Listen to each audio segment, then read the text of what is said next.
The most important aspect of women coming together is really that the mission is always bigger than ourselves.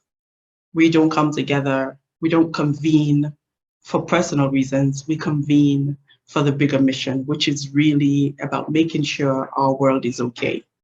And we have so many women in the activist space now, in the civic space now, but there's still such a fear about moving into that political space.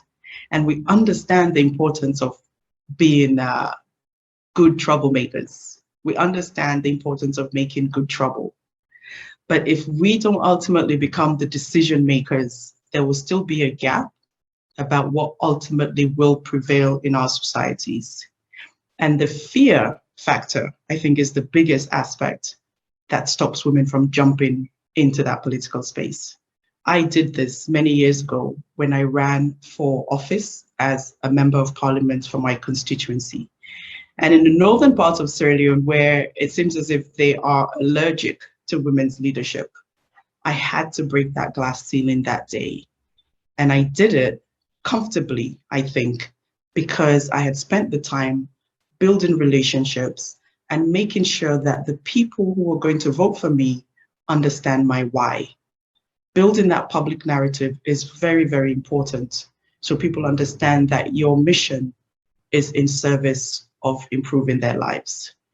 Now, the problem is once you move into the dark side, once you become a politician, you then have to contend with women who don't want anything to do with you. And this is a bridge, this is a gap that we really have to bridge. We have to close the gap between women activists and women politicians and really make sure that we realize we are fighting the same fight. We're fighting the good fight. At the moment, being a former member of parliament, having been a minister of government, I really know that it's crucial that I spend time in making sure more women move into leadership and we get more women into political participation. Being there by yourself without the critical mass of people with similar values is very difficult. It's crucial that we build that critical mass so we get more women into the political space. We get more women at the decision-making table, working on social issues, working on what we call soft issues. But we've realized these are the issues that move societies forward. And these are the issues that need the nurturing eye of women. We don't move into politics as men. We come with a difference, and that difference has to show. I don't want to be a woman in politics acting like a man. And this is a generalization. Of course, there are women who are different and there are men who are different. But generally speaking, the difference that women bring to the table is exactly the difference that the world needs. I, as a founding director of Voice of Women Africa, really need the support of other women around the world. So WEConvene is perfect for people like us who are lonely in the leadership positions we find ourselves in.